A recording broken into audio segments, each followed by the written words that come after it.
All right, Yeah. let's try this again. Welcome to Tunic Counter Gamers, a learning journey podcast where we break down flesh and blood in all its glory, as sometimes we forget to check our audio levels. This is a re-record of our episode 1, because the first take had the audio quality of a cracked bauble. Whether you're card curious, freshly sleeved, or you've been blocking with Crown of Providence since Monarch, you're in the right place. Today's episode is all about where this podcast started, what the name Tunic Counter Gamers actually means, and why Flesh and Blood is more than just another TCG. It's a game built for the table and not for the tablet. So, for all those new listeners and all our old listeners, one of the first segments we do is what did we learn since last week, y'all? Ning, I know you have a lot of content here. Welcome back. You've been world traveling for so long. What did Thank you you. learn Thank since you. last week? I haven't learned a single thing aside from I need to get better luck for pack pulls because I pulled very atrociously. That's all I got.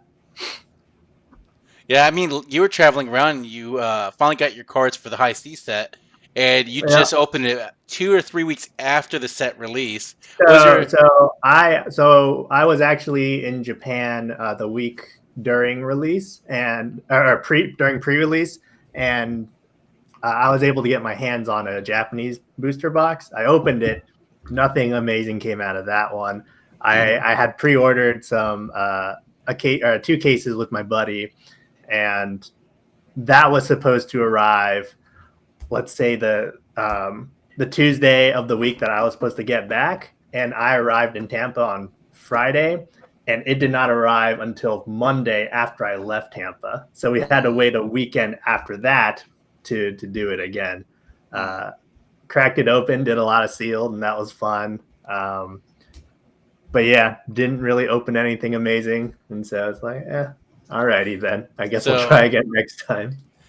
so what we learned is that Ning has to get better luck at opening packs. I got you. Absolutely, How absolutely. about the rest of you guys? Yeah, sorry. I learned Puffin's pretty good. Went 3 on an armory with her. She's a lot of fun as well. Also, she's in the Canada. Sorry, the Canadian Aiden's list. I think his name is. It's pretty fun. It's like a mix of the boost and cog stuff. Yeah. So it doesn't really use like pirate stuff at all. No, it's all boost, so It's all you can Magnologist. boundary hard, get the extra Yeah, that makes resource. sense. Yeah. And the tap of cog to actually increase the power or the go again ability and being able to see what your opponent does first, that's got to be kind of helpful right there, right? Yeah. You don't actually. His list doesn't run any of the sky skimmers or cloud skips, so it's just the palantir and the dovetail. So it's pretty much just like all buffs or stuff that, just like kind of like the good ones. Yeah, Jim. Gotcha. Interesting. Evan. I also learned that Puffin is pretty good because in the final round at the armory, Trevor kicked the crap out of me. It was not close. I was playing Syndra, and he sure was the better aggro deck of the two of them. Yeah. Also, Will today actually learned that Crown of Providence is not from Monarch. Yeah, I was gonna say that too. For those of you who wrote your comments explaining the fact, thank you very much. We see you. You are heard. Well, yeah, from Uprising. Yeah, it's from Uprising. My Bulls bad. was probably thinking of because Crown of Providence got a reprint in Dusk Till Dawn, which is Monarch 2.0. So Okay. Fair enough. I did learn that since last week, so that's excellent. I also learned that Prism's pretty good still. She's I mean, she kind of autopilots herself for a lot of the matchups, right? And then the nuances come into when you play the figments, and so like that small decision point actually makes a big difference in the end game. It is more than just Ward 4, although sometimes you do have to pop the figments to make those angels to take that damage. Gravy Bones very prevalent out there, and Prism I think is slightly favored to Gravy Bones, although not as favored. Some people are not as quite a blowout as people think. So, I think it's like 55-45, but that's my personal take because some of these Gravy Bones, man, if they have experience against Prism, is not an easy matchup. Those that don't have experience against Prism, just like any of the other decks out there, tend to kind of struggle with it. So, yeah. Yeah. So, also, I guess one of the things we should have done before we went to what we learned last week, since it's kind of re-record of episode 1 slash 15, or I'll probably put a note on episode 1 to kind of say that video was taken down. We should probably go around and introduce ourselves, and then also well, how we got into Flesh and Blood, and then kind of the mission of the channel, right? So my name is Will, right? I'm Nate. I'm Trevor. Evan. I'm Trevor. I'm Evan. All right, and so Evan, how did you start in Flesh and Blood? So I think out of the four of us, I started the earliest actually. So I started, and this is why I knew Crown of Providence isn't in Monarch, because I started right after Monarch. So between Monarch and Tales of Aria, which was, I think, 2022. Either way, it's been a while since that happened. I forget if it was 2022 or 2021, but it was sort of around that time. So what got me into the game is I was not a fan of... I was playing Magic the Gathering, and I was not really a big fan of some of their recent policies at the time. I think they've sort of reinstated it, but I hated that they got rid of MSRP. So they basically said, we will not tell you what the price of cards or what the price of any product should be, so that, like, if markups happen, like, you're not even sure if it's a markup or not. And that really kind of upset me a bit. I was not very happy with, because at the same time they had a bunch of premium products, and it was just like, we had no idea, like, is this a premium product? Am I getting a good price? Like none of that. I can tell you they did bring back MSRP, but it's been completely ignored, especially with the Final Fantasy set. Oh yeah. Jesus, dude! I mean, it's not evergreen when we talk about that step, but like our local game store, Level Up, shout out. They were saying like how much more expensive that is, and people are still dropping like $1,000 per collector's case and buying 24 boxes of that stuff. You want to know why? Golden Chocobo. Yeah, so our big claim to fame, right, is like, oh, we got an Eye of Ophidia. Wow, now it's $500, amazing. But if you open up a collector booster box and then you magically get that golden chocobo, it's $200,000. $200,000? $200,000. That's crazy. Insane. Yeah. And that's actually been purchased on TCG Player. That's not just a number somebody posted online. Yeah. So that's just a bit rich for my blood. Yeah. But I'll hire an armored truck to deliver a golden chocobo. Yeah. Anyways, so I guess I'll go out and buy a bubbled package, and then wrap it 5 times. Yeah. Like, that's fine. I guess I'm glad that MSRP in Magic is back. So to all you Magic players out there, that's awesome. Enjoy your $1,000+ collector boosters. And I'll probably stay quite far away from those $1,000+ booster boxes. That being said, I still do play Magic on occasion for like pre-releases with friends, but for the most part, yeah, I'm pretty much only playing Flesh and Blood. Yeah. And what really specifically got me into the game is because I played Magic. I was a big fan of the Tolarian Community College, and I think he made a couple videos talking about Flesh and Blood, how to play, as well as like I think he did some reviews on the Monarch Blitz decks, which, like, I think nowadays like Blitz decks kind of come with every set, but that was the first time like the Blitz decks ever existed. Like they didn't really like have like a set of blitz decks to purchase before that. I think somebody's gonna correct me, but Well, it's so not I going to be bought the as wrong Monarch as blitz Crown of deck. Providence with Monarch. Yeah. Wait, so No. the Welcome to Wraith Heroes didn't have blitz decks? Because I see them sold. Is that from the history pack? I think history pack they created blitz decks for I think Europe. Gotcha. But I think the Monarch blitz decks were the first ones. And Interesting. yeah, so I picked those up, had fun with those. Then I picked up some boxes and decided to go to armories, and I've been going ever since. Yep. Trevor, how about you? How did you start in Flesh and Blood? So I kind of got into it through Majin Bay back when he used to stream. I mean, he's big name now. He's just won that national championship for US. But he used to play Legends of Runeterra, and I would watch his streams. And just randomly kind of mentioned Flesh and Blood, and this was like right during COVID, so like 21, 22. I didn't have a whole lot going on. And he said, yeah, you could just like look up on the event finder, see if there's a store near you, and then like show up and somebody will lend you a deck. And that's like pretty much exactly what happened. I looked up where the nearest store was. It was like 5 minutes away. Went there, and then a local Andrew Lorenz handed me a Bravo, and I just like got to get playing like right there. And it was just like a good time, good vibes, and just kind of kept going ever since. Very cool.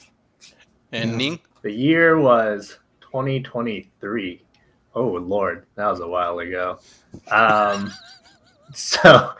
So I came in right at the Bright Lights pre-release, and at the time I didn't play any card game of any sort, but I wanted to get into a card game. But I was looking at what was there, what was available, and mainly Magic the Gathering, right? Very popular. I played it once or twice with my brother when I was like 5, and so obviously really knew what I was looking at then. But I just thought, oh, this game seems to be very old, and therefore I need to know a lot of cards immediately to be mildly competitive, or at least know what's happening. And then Pokemon, I also played a lot more back in the day, but it seemed like it's completely different than what it used to be. And so I didn't want to taint those old memories. Yu-Gi-Oh, kind of the same thing. I'm playing basic Yu-Gi-Oh where it's like, oh, this monster is a 5 or 6 star. I guess I have to sacrifice one monster to summon this thing. And now it's like, turn 0, I win the game. Okay. So I was looking online for other trading card games and saw Flesh and Blood amongst them, looked at it, really liked the art of it. It was kind of like more reminiscent of that old Magic feel with kind of Western fantasy, but also steampunky and all the things. So it's like, oh, this feels really cool. And then at the time, I was kind of playing Marvel Champions with my buddies, and I liked that system where you draw your cards, and then you would use the cards in your hand as resources to play other cards, as opposed to like Magic or Pokemon, where you can end up with hands that you don't have enough resources to do anything, and you're just like, okay, I guess back to you. So I think based off of my research, I enjoyed the thought of Flesh and Blood, where your hand, you can always do something with it, either blocking or use it up for resource. A little foreshadowing there too. Yeah. And so anyway, I looked online, saw Bright Lights. I was like, wow, mechanologist, that seems really cool. This is an all mechanologist set. So went to the pre-release, played it. And I was like, seems like everybody knows what they're doing, and I'm just here. All right, boosting. All right, I'm dead. GG. Oh, I ran out of cards. Oh, okay. But it was fun. And then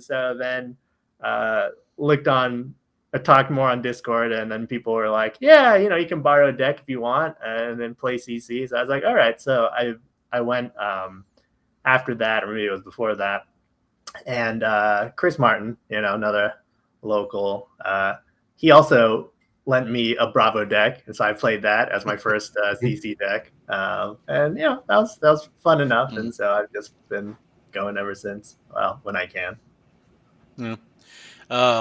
So my story, I commute 2.5 hours a day, right? An hour to work, an hour and a half back from work, right? And I consume a lot of content when I'm doing this. And so sometimes when the content goes up, my audiobook credits are, done for the month. I need new content. So I was at the time playing Pokemon, and I've always saw the banners, the large wall banners that they have at the level up stores, and how they had these pretty heroes. And, I saw Bright Lights coming out, and I knew a new set was coming out, Heavy Hitters. And I was like, you know what? That game seems interesting, and I'm looking for a new game. And so, I went online, did a little research. I was like, okay, so this game has a little bit of legs. It's established, because I hate investing into a game and then the company goes bankrupt and there's no more support for that game and the game dies out locally, right? So half the thing is, it's just a way to consume more content. But then again, when I went into the store, people were real chill, and then they offered me the same deck. But I was like, no, tonight I just want to watch for the first time and like the vibe. Came back the next week and, I picked up Reinar after, picking up some history pack boosters. I actually ended up picking up a case and cracked 2 Command and Conquers and a Tunic, right? So it was.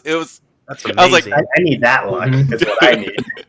I was set, right? So, and I think it was crazy, and I was like, why not play Reinar?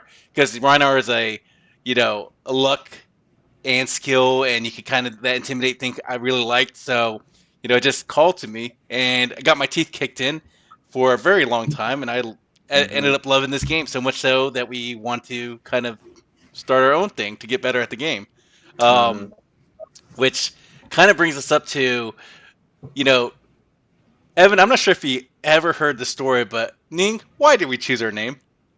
Well, so this was a drive down to Tampa, right, for the Rosetta World Premiere.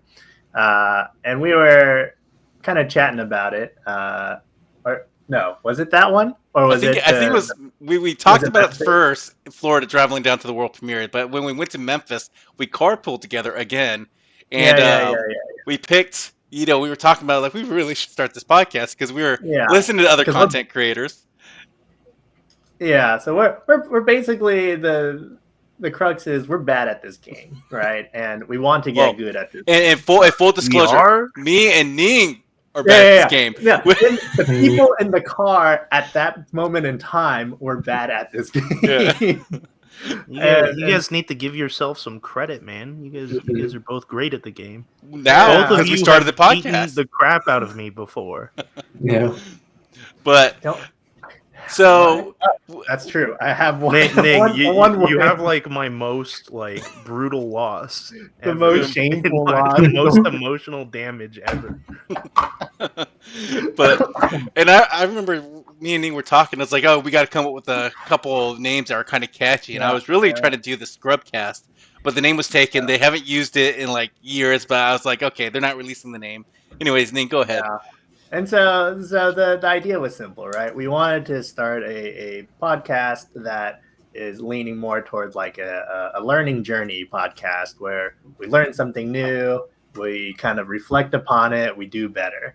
And so kind of from there, the thought is, all right, well, just kind of like this is a 1-2, step-by-step process. So is the Tunic. The Fendel Spring Tunic is a very basic item. It's very important, but it's also something you need to learn how to do. And what I mean by that is, right, if you look at the Spring Tunic, the mechanic is at the beginning of every turn, you tick it up by 1. And then once you have 3 counters on it, you can use it as a resource.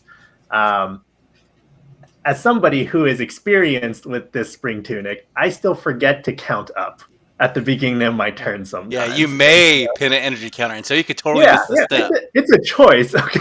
It's not because I forgot, clearly. And so yeah. So the idea was, because our journey is very similar to a beginner learning how to use the Spring Tunic, where step by step, you do the first counter, then the second, then the third, and then you can finally use the resource. Our podcast is also very similar in that sense. Yeah.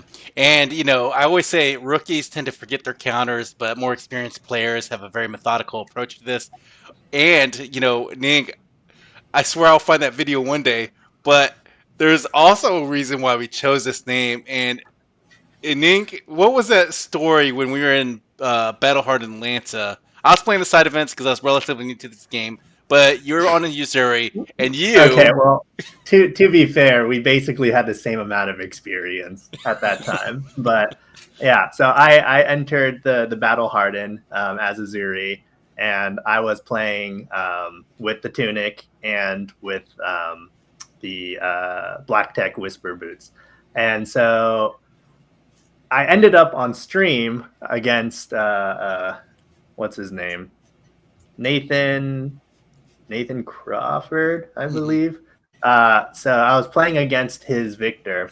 And anyway, on the stream, a lot of things are happening. I'm not very good at the game, or at least I was new at the game. And also, I'm on stream. So it's a lot of things happening all at once. And every so often, I would forget my Tunic, to tick it up so that eventually I could get that free resource. And apparently, while all that was happening, chat on stream was just like blowing me up. It was like, oh my god, he forgot the Tunic again. And then, whenever I'm playing this game and I'm so busy trying to think of all the things, and then I forget the Tunic counter, at some point in the middle of my turn, remember, oh shoot, I forgot the Tunic. Did this matter at all? Would this have affected anything? Look at my hand, look at what he did. No, it's fine. It wouldn't have mattered anyway. We're good. A lot of copium was looking at it. There was a part of that where some of the plays he was doing, and I remember you telling me this, where the casters at the time were like, "Oh, he's going to do this, this, and this," and then he was like, "Oh, he did not do that. We don't know what he's doing."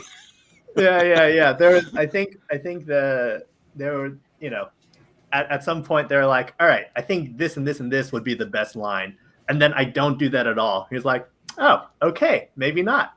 And then the next turn, all right, with that hand, I think you're going to do this and this. And then I don't do it at all. And then the caster is like, you know what? I'm just going to stop guessing what he's going to do. So yeah. On the drive to Memphis, we were watching other podcasts, and we realized, hey, we should really try to get better at this game, right? And like deliberately choose to get better. But, Evan, Trevor, we realized one thing. You need to be surrounded by better players to get better at the game. So we were like, we need another person, right? Yeah. And we were talking around, and Trevor's like, hey, I'd be interested in that. And I was like, thank you. We'll take you. And then we're like, well, Trevor was holding us up so much, we need more people to help us with this content. So we brought in Evan as well, right? Yeah, so it was a natural evolution. Yeah, the other why I joined, a couple months back, I was playing tennis with Trevor, and I was just beating the absolute crap out of him, and I was like, "Dude, are you okay, right, man?" and then he said, "Oh, sorry, my back just hurt so much from carrying." I remember that now. I need somebody to share the load with. So now both our backs hurt. Well, okay. we appreciate it, which is why. I guess me and Ning are on the top, bro, because you guys hold us up all the time. Right, absolutely. Anyways, no, I'm kidding. Don't sell you guys. No. I wish I had half the creativity and deck building acumen that Ning has. Ning cooks, bro. I don't even know what Corsham does, guys. That's very true. We can get pretty silly with deck building, absolutely. Yeah. And for you, Will, I wish I had half the balls to roll Scab Skin as many times. Oh my gosh. As you do. Yeah. Like, what did I do recently that was like a head scratcher? Oh, I arsenaled Figments. Oh. Yeah, I still won, but it was like, really, I should have lost. Even I Anyways, know that's not good. I didn't know what the hell to do with the pigment. Now I Not realized quite a crack bobble, but it's pretty It's close. pretty it's pretty close. damn bad. Mhm. So, anyways, uh, that's the background. Our mission is simple. We really want to build a channel where new players, lapsed gamers, seasoned vets can come, learn, grow, connect over this incredible game. You know, they could do it by content. They could reach out through our Discord. And in the process of all this, as Ning was alluding to earlier, we want to improve our own gameplay. You know, usually you have to have a level of mastery before you teach someone, or you kind of reconfirm the foundations or the basics. So it's just a way to shore up our gameplay and understand this game better, right? The more you understand it, the better we can get. Right. Mhm.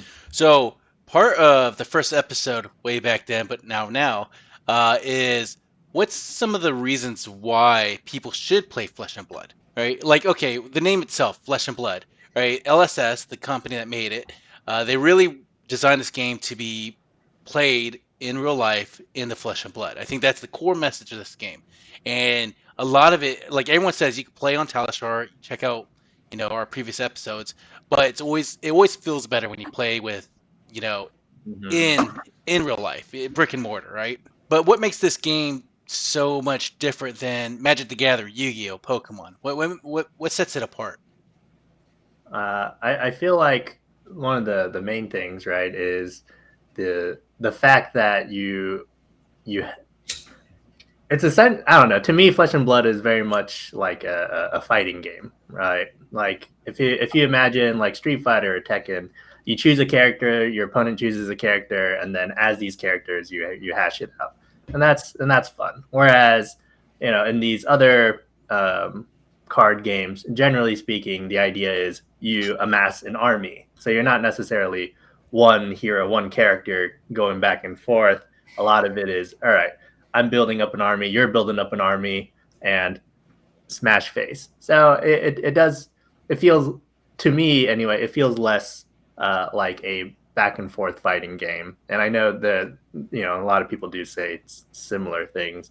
And mechanically speaking, I think it's also interesting that your cards are have multi functions, Mm-hmm. right? So I noted earlier, if you have a card, you can either use it as a resource, you can block with it, or you can use it for its intended purpose. Whereas other card games, most cards only do one thing and one thing only, and sometimes that feels bad, or sometimes it doesn't. I just feel like the mechanics of Flesh and Blood um, make it very unique and very more interesting than, yeah. Yeah, it's pretty tightly designed. Mhm. And yeah, that is legitimately an appeal. I know, for instance, I played Magic, as I said. Sometimes you draw 7 lands. You can't do anything with that hand. Sometimes you draw 7 non-lands, and same thing, and you're Mm-hmm. just frustrated. You're just sitting there, and you say, Mhm. "Oh, so the game is over." Um, in Flesh and Blood, you can draw bad hands. I'm not going to act like that's impossible, but all the cards do things, right? Mhm. Like, no matter how bad the hand is, unless you're putting 60 cracked baubles in a deck, you will always be able to find something impactful to do in the game. Yeah. And I think that's very valuable.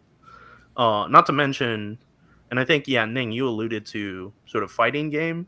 And Mhm. in a ways, for me, anyways, it feels a little more personal, right? Mhm. Like you mentioned, like other games, like, oh, you build an army, but in this game, like, if I'm swinging the command and conquer, right, it's not Mhm. some creature that I played swinging it. No, I am conquering you, I am commanding you. Mhm.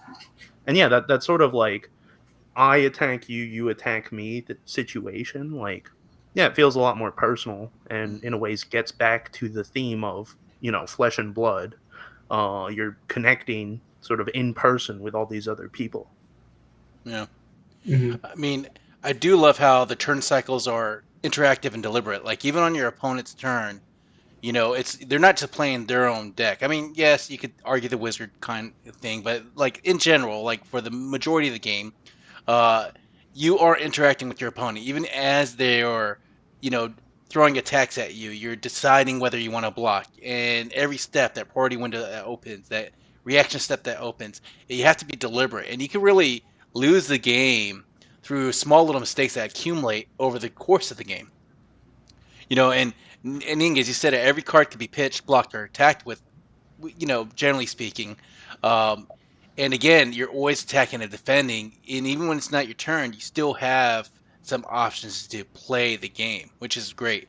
Um, and I love the pitch system personally. Like even when you draw a bad hand, there's really no dead draws. Like where Evan was alluding to, Magic the Gathering, you draw 7 lands or 7, you know, spell cards, then you kind of draw dead, right? Trevor, you got any thoughts on that?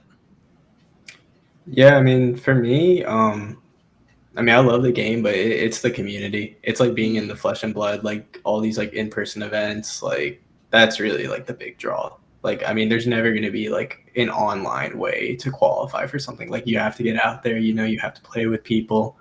And the community is just like really good. I've had bad experiences playing other card games in person and like two in flesh and blood, and they were like not as bad as the other ones.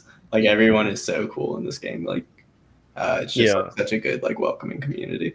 Is like the Flesh and Blood kind of like it kind of exploded to sort of more mainstream-ish appeal. I think due to like COVID, the sort of COVID times ending.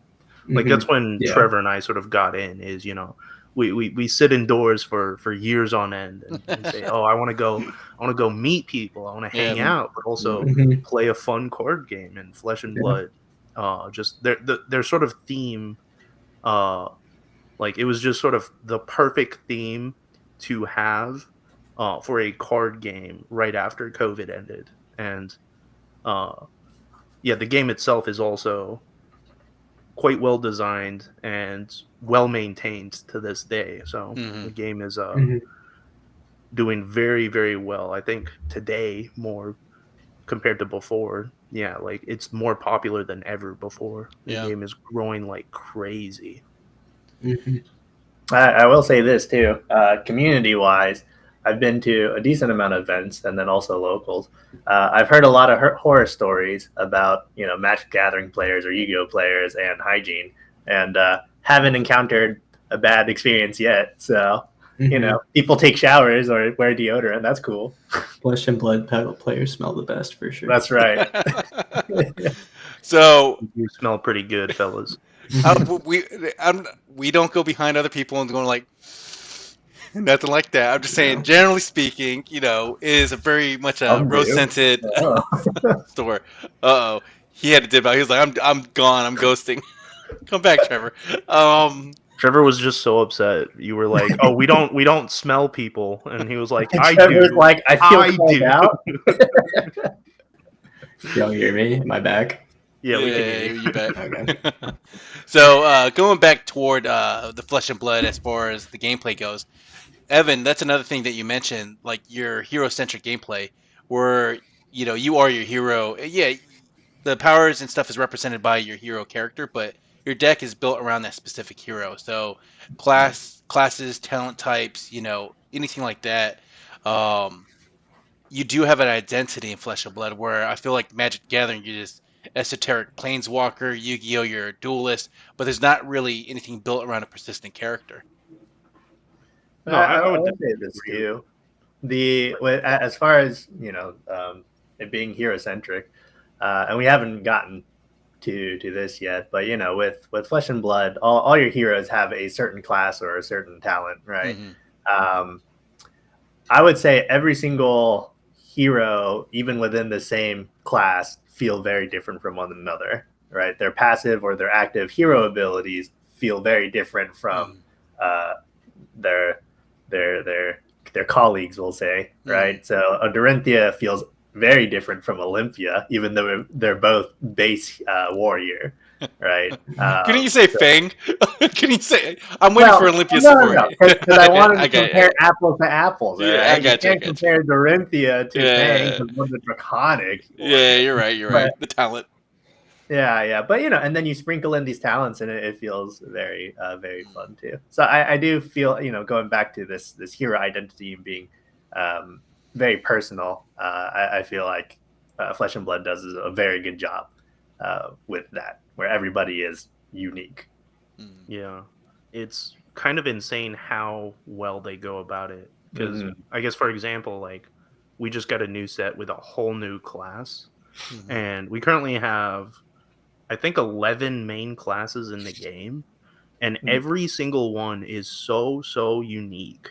Mhm. And just for new players, for instance, because the four of us, we've all been sort of at that point where we're a new player, and just looking at certain class cards and saying, whoa, that's really cool, that's really powerful. Like, for instance, I saw ninja cards and I said, well, they get 0 for 3 go agains. Well, those other classes, they don't get that. Mhm. That's Mhm. crazy. Looking at Guardian, and you're Yeah. like, whoa, Guardian gets like the biggest attacks in the game. Like they get like 13, 14 power attacks. Ninja gets like a 3 power attack. And like that's such a crazy difference Mm. between the two. And yeah, as Ning said, like the more customization you have and the more personal it feels, like the more special the game, the more special the heroes become. Yeah. And you can really see that in franchise players. Like if you're a new player, you go to an armory, there is armory with like a fully foiled out, like marveled out deck, Mm. right? And it will look like the coolest thing you've ever seen. And that person will tell you how much they love that hero. Yeah, but it's also going to like playing Pokemon, Yu-Gi-Oh! I dabbled in Magic, I dabbled in, right? But the strategic depth, and I feel like Flesh and Blood has the most minimal RNG, right, for a card game. Now there's still a lot of variance. This is a card game, right? But Mhm. as far as the fab design goes, it really does reward tight play, good decision making. Where I feel like with some of these other these other game systems, you can top deck for the win, or you could just you know overpower your opponent so much, right? That you know, like Yu-Gi-Oh, you could turn zero kill someone, right? We've all heard the stories, right? So like that's another thing about Flesh and Blood, like I really enjoy is how less you have to rely on the top deck to win. I mean, it does happen, right? But it's not the core mechanics of the. I mean, hell, I won several games based off, the Lady Luck and all that stuff. So Yeah. No, I was you have about so to much. say, yeah, like, Will, you roll scab skins all the time. Mhm. I have lost more due to scabs. Okay, so true story. I lost the first 3 months I ever played this game. Never won a single game, right? And I'd come close, but I would never win. Right? 3 months. That's how many armies? 12 armies at that time, right? Maybe 14 because sometimes I played on Friday nights, and then I stopped rolling scab skins, and all of a sudden I won my It's games. crazy. Right? Wow. Who Funny could how have that seen it? works. Who could have seen Insane. it coming? First up, so remember your Tunic, and as a brute player, be very selective on when you roll your scab Yeah. skins. Now I roll it willy nilly. I don't care, you know. But We've gone full circle I on was that well, one. at least I know when I roll scab skins, it's because I'm way behind. Not when I'm ahead and I want to win more to close out the game. Now it's because I'm very behind and I need the scab skins to win. That's brute. That's better, That's yeah. one class in this game. So, anyways, fair enough, Evan. Fair enough. What else about Yeah. Flesh and Blood? That's such a great system for new players, other players thinking about this game. You guys can think of anything else? Well, I don't know about for new players, but as far as Flesh and Blood goes, I like to see my whole deck. I like to be able to actually see all the cards I put in the deck, Mm-hmm.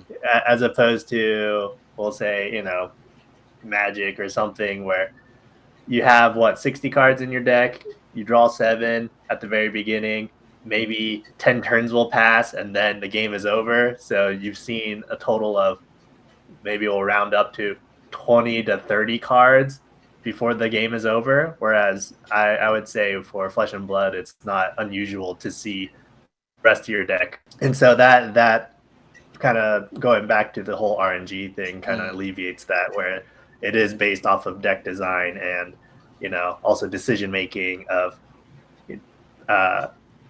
what kind of cards you want to use as the resource to be able to put back into your deck, so that you can see it again in the future, kind of plan it out. Okay, at the end, maybe I'll need some power cards, or maybe this is a card that I'll need later and I don't need it right now. And then at some point you'll see it again and boom, you play it, you win.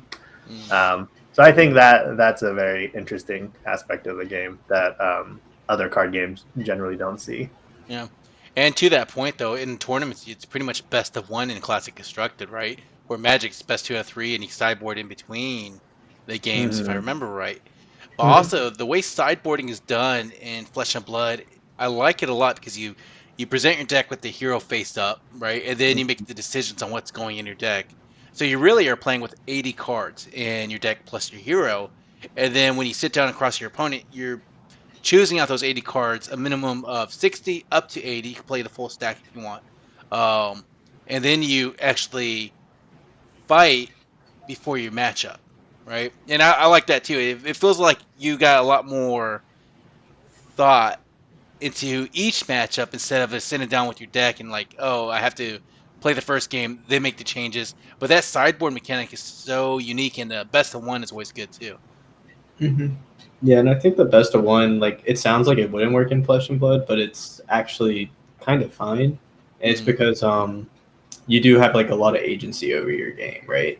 Like you really can like start to dictate like the pace of it and stuff, and like how you want to take your game plan. Like against like a slower hero, you can like, you'll put in like some more offensive tools or stuff that helps you get around that. Yeah. All right. Well, let's move to the next section. I like to talk about like real life applications when we all first started, right? Let's talk about our first few games. What was the most confusing concept or element of your first few games? Like, Evan, you have to think way back, man. I know this is ancient history now, but like,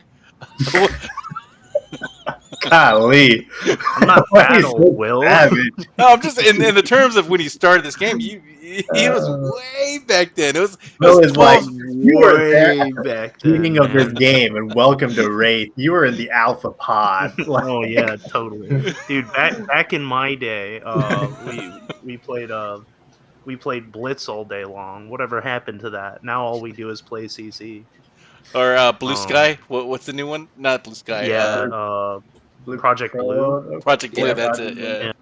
Yeah. Eventually, we'll probably talk about Project Blue once that's all out and Once it's about. cemented, yeah. Legitimately though, when I first started, and this is partially because the Blitz decks in Monarch were super popular, and partially because Blitz is a format that requires fewer cards, and importantly, a lot of expensive cards, like let's say the Fiendal Spring Tunic. Tunic is actually pretty bad in Blitz. Like Blitz is very fast, so getting to turn 3 sometimes is questionable. So Tunic is a lot worse than some of the alternatives that just get you fast resources. But anyway, so back then we played a lot of Blitz. My first hero I played was actually Katsu, and this is how far back I started. When I started, Unlimited of Crucible of War had yet to release. So I actually did not own a copy of Ira, because I basically played an Ira deck, but I didn't have Ira. So I said, well, I guess I'm playing Katsu. And I did not use his hero ability at all. I very much ignored it. Full stop.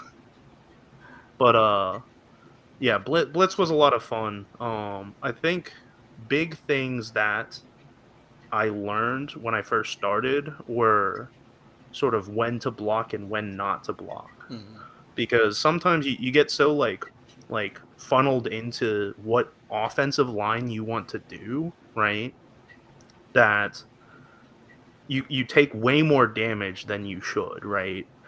If you have like a line you want to play that does, let's say, 10 damage, and your opponent's swinging at you for, let's say, 6 damage, right? You say, well, if I give up any cards in my hand, I can't deal the 10 damage. So you take 6, right? But, if you gave up like 1 to 2 of those cards, maybe instead of 10 damage, you could do like 7 damage. In that scenario that I just mentioned, which I think those exact numbers did come up. I think, yeah, you lost a lot of defensive value just for like 2 or 3 extra points of offensive value, right? I took 6 damage to deal 3 extra damage. So, yeah, the numbers game and like being flexible, like saying, okay, I have a game plan, but my opponent also has a game plan. And if I want to prevent their game plan, I'm going to have to sacrifice a bit. Like, that sort of flexibility is kind of important for new players to figure out. Yeah. I know the thing that confused me the most was drawing the cards at the end. Right? I don't know why. I still always want to draw the cards at the beginning, even to this day. Right? Like draw up and then play your hand. So even still, when they Yeah. pass the turn, I have 2 cards left. I always want to. I find my left hand reaching for my deck, and to draw the 2. Right? So, and I always have to like, oh, wrong system. So, I know but that yeah, one's going to be, and I've seen like plenty of, that one's going to be tough. I think new players do not forget to put your pitch at the bottom of your deck at the end of turn. yep. I see that quite a lot. Yeah. So. Yeah, I on stream I was told a couple times, oh hey, don't forget to put your cards at the bottom of your deck. I'm like, all right, yeah, sure. Yeah. That's And pretty good. Trevor, do you have any like first few games, any stories like you were a little confused about, or did you pretty much take it like a duck to water? He was just master from day one, man. I had a pretty good teacher with Lorenz. He was a really good Bravo player back then, and probably still is now if he picked it up. But I just can't. That's crazy, Trevor. I can't see you playing Bravo. Well, like I was playing it wrong at first because I just wanted to swing with like everything in my hand and just like convert it. And then Andrew was like over my shoulder. He's like, "Hey, you can like hammer for 6." And I was like, "Oh, okay. I guess that's like okay." So block so you had the 3 same and hammer issue for that 6. I had. Yeah, I just wanted to like send everything face and like do whatever I could to like just put the most damage on the board and take whatever they sent. Yeah. Which is why I do aggro now. You and me both, man. I am also an aggro boy. Yeah, I know we kind of alluded to this, but the pitch economy in Fab is pretty good too. Like, the blue is pitch 3, and the pitches is what pays for the cards that you play, and then yellow's pitch 2, red's pitch 1. Compared to like Mana Draw, or I don't think Yu-Gi-Oh has it, but I guess you gotta sacrifice your creatures, and Pokemon you have to attach your energy. But I do like how that's a little bit different too, because you could always use your cards to fuel your attacks, and the cards that you pitch will cycle underneath your deck. And as Ning was saying earlier, you eventually will draw those cards again, because this game can go 2-second cycle against slower paced games, right? But yeah. So, in our podcast, we love talking about common myths, right? And like try to debunk them, or if we agree with them, or maybe it's just tweak. Usually, this is things I hear on Reddit, forums, or Discord, or even in the game store, right? So, our common myth is Fab is just another combat card game. What do you guys think? What's a combat card game? I asked that the first time we recorded this too. I didn't know what combat card game was. Well, it's kind of like anything like a collectible card game. Like you're not playing poker, right? It's like anything like Pokemon, TCGs, I guess is what I'm saying. TCG, yeah. So Flesh and Blood is just another trading card game. I mean, technically, yes, it is just another trading card game. But I think mechanically speaking, it is much more unique than. It's a game of skill. The German government actually, they very recently approved of Flesh and Blood as being a game of skill opposed to a game of chance. Yeah, and that's why they could offer the price support they do in Germany, where Magic the Gathering Yeah. and some of the other card games cannot, because it's still a game of chance considered, right? Mm-hmm. I'm not sure about that second part. I don't know if they consider those a game of chance, but No. I mean, it's just Flesh kind of and Blood indicative. is the only game of skill. Period. That's true. End of Yeah. statement. Sounds right. Sounds right. So if you're bad at it, it's not because you have bad luck. Just get good. Yeah, This yeah. really does sound like a game, doesn't it? All right. How about this? Another myth is it's too hard to learn. Yeah, I feel like overall, Flesh and Blood's mechanic at its base level is relatively simple to understand, but Yeah. getting good at the mechanics and knowing when to do specific mechanics, and that's a different conversation. But honestly, I would understanding- argue that Flesh and Blood, and this is because I actually taught friends recently Flesh and Blood, and I have also taught those same friends how to play Magic back in the day. And guys, Magic is really, really hard and complicated, but Flesh and Blood, they picked up very quickly, very easily. Yeah. Yeah, Flesh and Blood, like at its baseline, is pretty easy. Though, as you were saying, Ning, it is very complex. Like when you're at the high ends, figuring. Yeah, I would say the most difficult mechanic for a new player is understanding action points and go again, and what does not have go again, and reading reading a card that says go again or reading an ability that says go again does not give your next thing go again. So because I've taught a couple of people too, and some of them have struggled with the go again concept. Yeah. But aside from that, arsenaling, pretty simple. Defense reactions, this reaction, that reaction, doing the things. I think overall it's relatively easy to understand. And again, I think there's a lot of tools out there too to learn how to play, right? So check out our last episode 14. Yeah. So just as a rehash, right? The Flesh and Blood website has like a kind of an intro thing of, oh, this is how you play the game. And then there's also resources like Felt Table, right, where you can just play against an AI. I think when I first, I researched this game and I was trying it out. I played on Felt Table for like an hour, and I kept losing to the AI for an hour. And I'm like, wow, either this AI is really good, or I'm just really bad.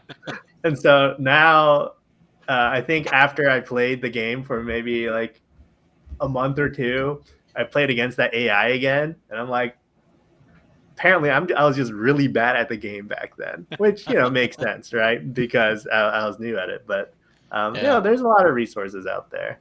Yeah, and I do think to you guys' point, Flesh and Blood is a really simple game to learn. It has a very low floor, but the stealing on this game is incredibly high. Like there's a reason why you always see the top names finish, or why you always see certain names always in the top 50, top 100.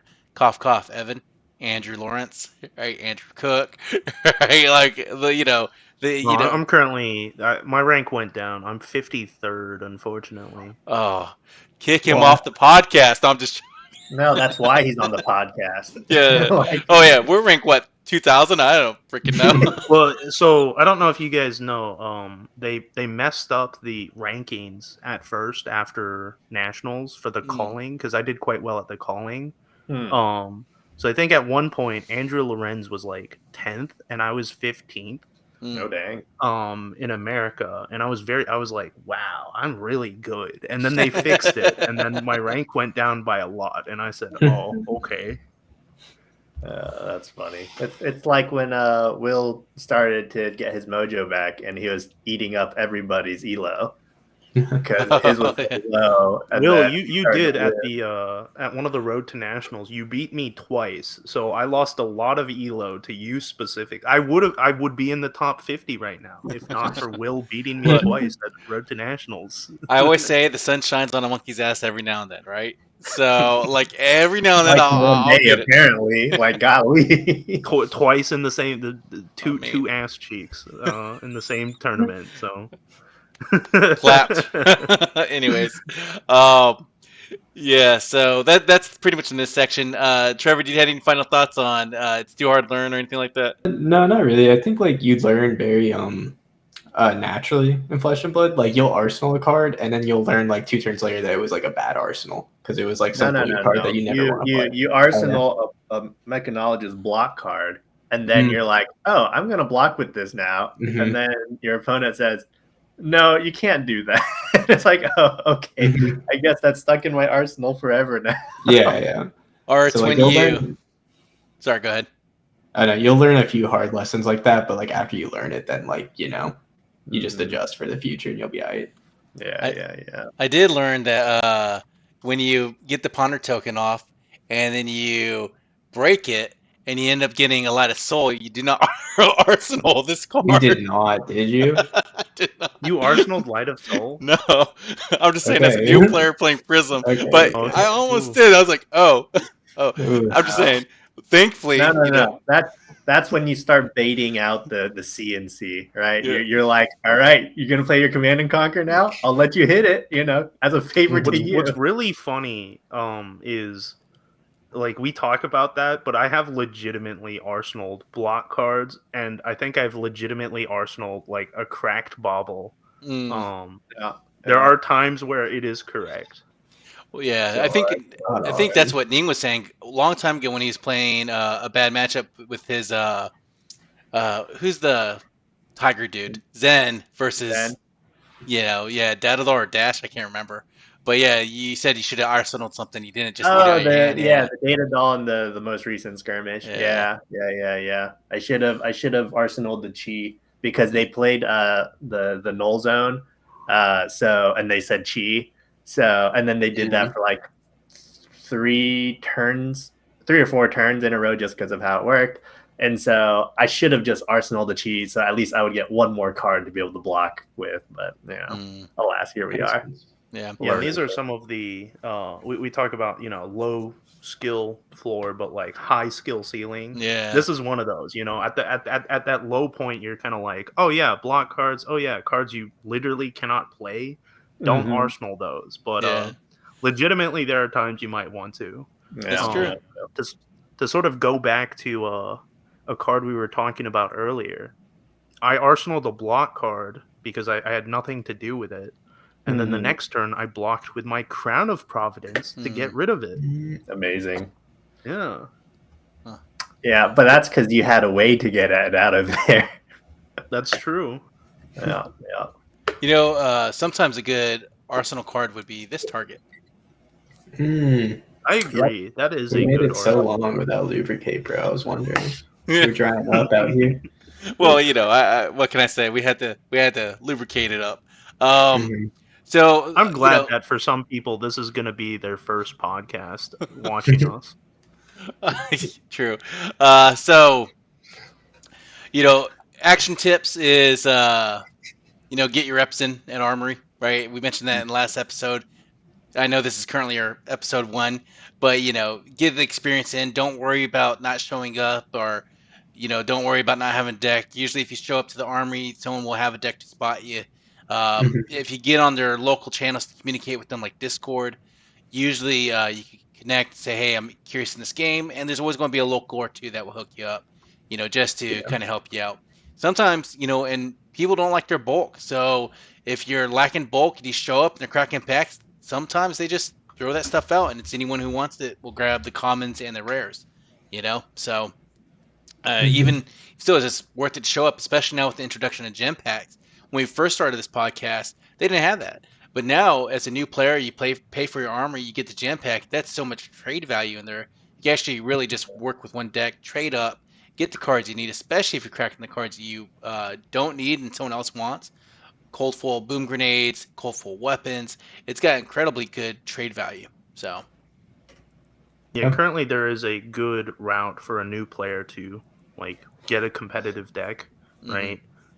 Legitimately, I think we've had quite a lot of new players, and I think all of us have been in that scenario of saying hey, I'm a new player, can I borrow a deck? And there's always somebody friendly who will say, yeah, of course, here, borrow my I guess for Ning, you and Trevor borrow my Bravo deck. Mm-hmm. Yep. And yeah, that's really cool. And yeah, once you say like, okay, I enjoy this game, I've borrowed like some decks, like buying your own armory decks. I think that's always a good thing to do. They're, $40, you get a fully tuned deck. It's not going to be, good enough to beat sort of hyper competitive decks, but it is a very, very good baseline. And there are plenty of heroes to choose from for them. A new one's coming out soon for Ira that I am very excited for. Oh yeah, that's gonna be so hot. Yep. And then from there, as Will was saying, like you can build up some pretty easy trade value just by going to armories, like opening up prize packs, getting gem packs, and then you can from there sort of trade your way up to some of the upgrades for some of these armory decks in question. Yeah. Oh, Ira, the armory deck comes out in 2 weeks. What do you know? Spoilers will be out coming up this week, y'all. We'll do a review next week on it if it's out in time. And again, I think we all talked about it, but you really don't need a massive collection to compete. Like, you don't have to spend all the cash up front. Yes, you'll be behind in the competitive scene, but there's a lot of workarounds. It might not be the most ideal card for the situation, but there's always resources, tools, and even if it's an armory, you can see if your locals will let you proxy until you get yourself set up. All this, it's a really chill game, really cool mechanics. I think we're all passionate about it. That's why we do this podcast. All right. And then while we're wrapping it up, anything else you guys want to talk about as far as why people should play Flesh and Blood, or your origin story / villain story, like anything like that? No. Nothing really for me. It's just a fun game. Play it, Right. try it out. You can even go in there and just ask someone to borrow somebody's deck, and you can almost play it for free. Yeah. No, And do it. yeah. Go ahead. Evan, sorry, I'm I was going to say, for everybody else, we're sharing our origin story. So let's let the viewers, beautiful viewers out there, comment below. Let us know your origin story. What got you into the game? Yeah. Very cool. Absolutely. I'd be curious. I do always ask that though when we have new players. I was like, "Oh, how do you hear about Flesh and Blood? What got you into it?" And then they always say the same thing. I saw you guys playing. I came from Magic, saw the banners. You guys seem excited over here. Like, so we do pull a lot from the Magic community, who just wants a little change of pace, and they, end up liking the system so much because it's so wildly different from Magic. It's like a palate cleanser, and usually when they're sampling the goods, they stay addicted and they stay here. So it's a pretty cool system. Anyways, you can find me on Discord. My tag is midnight_WI11. You guys want to shout out your Discord handle, or you're like, nah, just contact Will? You can go through Will. He's my secretary. Will's great. Yeah. Will's the three of us are secretary. So there you go.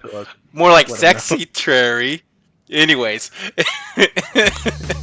until next time, remember, every turn is a decision, every decision is a story, and don't forget your damn Tunic Counter. Peace. Bye-bye.